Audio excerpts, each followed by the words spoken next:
Blessed day everyone. With a hike of all prices, perhaps you have 3 to 4 car.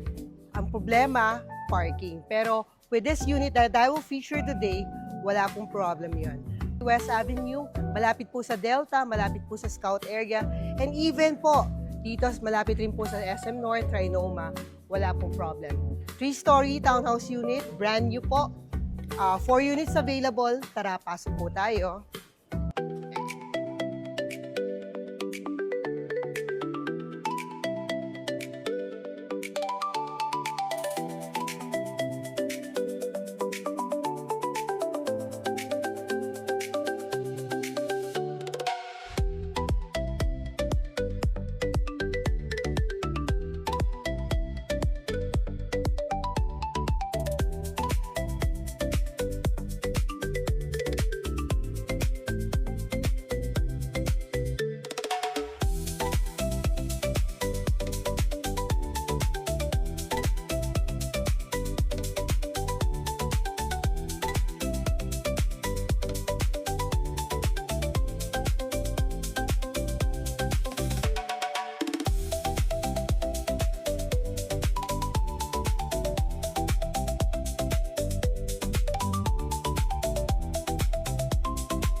So, itong unit na pinasok po natin is 90.5 square meters. Yan, with 2-car garage. Actually, sa labas, napakalawak pa. So, there are 2 units na isang 3-car, tapos isang 4-car garage. So, kung meron kayong ICE na kotse, meron kayong PHEV or EV, wala pong problema sa parking. So, napakalawak. Ayan. So, 2-car, kasyang-kasya po, pick-up, SUV, or van. So, ang floor area naman po nito ay 241 square meters. Tara. So, makikita mo yung cross ventilation ng property, napakalawak. Yan. So, andito po yung ating utility bathroom. Yan. Sorry para sa mga details na tinatapos pa. Ito na po yung ating auxiliary kitchen with top and bottom cabinets. Dito po, pwede po yung stove po natin para sa mga heavy cooking po natin. Yan. Dito naman po yung ating decent and ample size amount na room para sa ating mga kitchen help. So dito po yung ating wash area. Pwedeng dito po yung laundry, washing natin. Tapos napakalawak. And siguro curious kayo kung ano yung property na to na nasa likod na hindi tinayuan. Actually, this is not part of the property, pero ito yung tinatawag na easement. So, for the 4 units, actually, 200 square meters more or less to. So, pwede nyo siyang gamitin, pero hindi po pwedeng tayuan. So, you could have the use of this, pero hindi po pwedeng lagyan ng concrete structure. So, mag-uusap na lang po siguro yung mga unit owners na makakabili, diba? Kung anong pwede nilang gawin. Actually, yung ganda nitong gawing court. A pickleball court, maybe. Tara, samahan niyo po akong i-explore yung property na to. So, talagang napakaganda, spacious. Actually, pag nandito ka, ramdam na ramdam mo yung hangin, yung lakas ng hangin kasi through and through po. Dito po sa baba, sa likod, hanggang sa labas. So, akyata po tayo. So, makikita niyo yung ating staircase, hindi po makipot. Kasyang-kasya po mag-akyat ng malalaking items. At meron pong nightlight. Tapos yung rise po ng ating floor ay napakaganda rin po. Makapal po yung ating wood planks. Yan. So around 2.5 inches po. Tapos yung rise po natin, tamang-tama even sa mga senior. Excited na ba kayong umakyat? Tara! So welcome sa spacious natin na kitchen, living, dining area. So open concept. Yan. So dito muna tayo sa ating kitchen area. Dito po yung space. Yan. Pwedeng dedicated para sa inyong range. Yan. Or pwede ring ref dito. Depende po sa inyo. Yan. Tapos yung ating top cabinet. Aluminum na po. Iwas anay. Yan. So yung ating granite top. Yan. sturdy, matigas, matibay. Tapos meron na rin po tayong mga devices na may ground.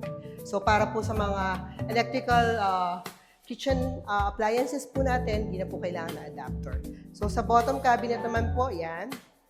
So ample naman po yung space para sa ating mga pots and pans, sa ating mga utensils. Kayo na po maglagay ng mga compartment dito. Yan. So ito naman po yung ating sink. Dual stainless sink na may gooseneck faucet. Matibay, simple lang, minimalist. Ito naman po yung ating dining area. Yan, siguro dito, malapit sa kitchen. At ito naman po yung ating living room area. Yan. So perhaps dun po yung ating entertainment wall. Na-imagine niyo po siguro yung inyong family after a day's work, galing dyan sa Makati yung iba, galing sa Quezon City, galing sa Manila, sa school. Nandito po kayo gathering together. Yan. Naka-L-shaped sofa po kayo, nag-i-enjoy, manood ng TV, ng Netflix. Yan. So, simple, minimalist. At makikita niyo po yung ating screen, yung ating sliding window. Ginawa po nilang special na wood po yung ating frame. Yan. Special po yan, actually extra cost po yan sa party set. Dito naman po tayo sa ating balcony. Yan. So, talagang match na match po yung color, no? Wood and gray. Ito naman po yung ating mga breeze blocks. So, ba't po nilalagyan ng breeze blocks? Para maganda po yung flow. At the same time, aesthetic naman po pagdating sa facade ng ating unit. Dito naman po, kung safety ang inyong concern, syempre, ingat po tayo sa mga magnanakaw, pero dapat safe din po yung family natin in case of a fire emergency. So, napaka-easy access ng ating fire ladder. Fire exit, yan, mula 3rd floor hanggang pababa. Actually, ang kagandahan sa property na to, dahil napakalawak niya, hindi siya sagad pa. Diba? So, safe na safe. Pwede pa nga kayo maglagay ng electric fence for your personal safety. Ganyan ka-safe tong property nito. Yan, actually, this property nasa inside subdivision siya, pero open subdivision po siya. So, kaya hindi po talaga masyadong daanan. Diba? So, less alikabok, less people na dumadaan. Dito naman po tayo sa ating powder room. So, meron pong lavatory. Yan. May simple na water closet na may bidet. Meron na rin po tayong exhaust fan. Ito po, kung nagtataka kayo, ano itong naka-open. Actually, lahat po dapat ng ating mga bathroom, meron pong ganito. Access po papunta sa ceiling in case na may kailangan i-repair. Yan. So, punta naman po tayo dito sa bedroom number 1, dito sa 2nd floor. Yan. So, in case meron po kayong mga elderly, senior, na gustong mag-ano dito, kasi karamihan ng senior, gusto nila kasama rin ng family, part of the area ng living room. So, kaya this is the best room for them. Konting akyat lang doon sa stairs mula sa baba, or pwede kayong maglagay ng lift dito sa likod. So, makikita nyo, ensuite toilet and bath. Kasama na rin po yung toilet and bath sa loob ng kwarto. Puntahan muna natin yung bathroom. Naka-sliding door para tipid sa space. Pasok po tayo. Yan. So, ito po ay customized na po to. Kasama na po. Yan. So, hindi po aanayin, hindi kakalawangin. Kayo na po mag-provide ng vanity mirror. At meron na rin po siyang shower enclosure. Yan. So, gray ang motif ng ating mga walls. Actually, matte finish siya na parang medyo marble-like. Tapos may overhead shower. May provision na rin po para sa ating water heater. Yan. So, simple lang pero modern looking po yung ating bathroom. So, makikita niyo naman dito sa ating room. Yan. So, malalaki, may mga fixed windows at may mga awning windows for your fresh air. Yan. So, napakalawak, napakalaki. This is your secondary bedroom. At meron na rin po mga cabinets inside. Yan. So, dito po yung inyong mga gowns. Dito po yung mga D2P na gamit. Tara, akyat po tayo. So, makikita nyo yung ating staircase dito, hindi na po naka-fix. Actually, nakakatulong to sa ventilation po ng hangin. So, kung gusto niyo naman po na mas maging safe, pwede naman po ninyong patakpan sa ilalim. So, makikita nyo, double height ceiling po. Mataas po siya. Pwede nyo pong lagyan ng drop light chandelier. sa accent ng inyong paakyat na property. So, tempered glass na rin po. Makapal po to. Mga 10 mm po. Tapos, yung ating handrail na hindi tinipid. So, on my left, kung ano yung nakita nyong setup nun sa room sa baba, parang ganito, pero mas pinalawak. So, kasyang-kasya po ang king size bed. Yan. Tapos, meron po ditong vanity table. May drawer na rin po.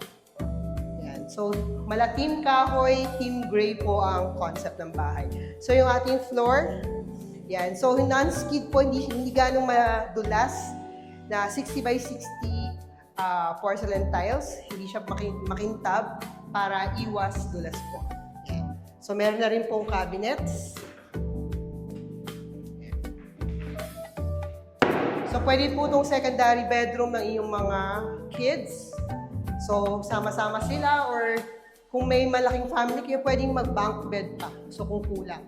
Tapos, for your air conditioning, meron na pong abang para dyan. So, itong room na to, meron na rin pong sariling toilet and bath. Kung papapansin nyo, lahat ng rooms dito may sariling ensuite toilet and bath. Pasukin po natin. Yan. So, ready-made na po yung ating lavatory cabinet sa baba. Yan. Tapos, meron na rin pong water closet dito. Yan. So, magkakatabi. Tapos, may shower enclosure na rin pong kasama. So, hindi yung po problemahin na mabasa yung ating area dito sa toilet. Yung ating door, flush door po siya. Yan. So, malaki pa rin yung hallway, no? Hindi kayo nagsisiksikan. At dito naman po yung ating master bedroom. So, pagpasok po natin, ang unang bubungal po sa atin yung ating walk-in closet.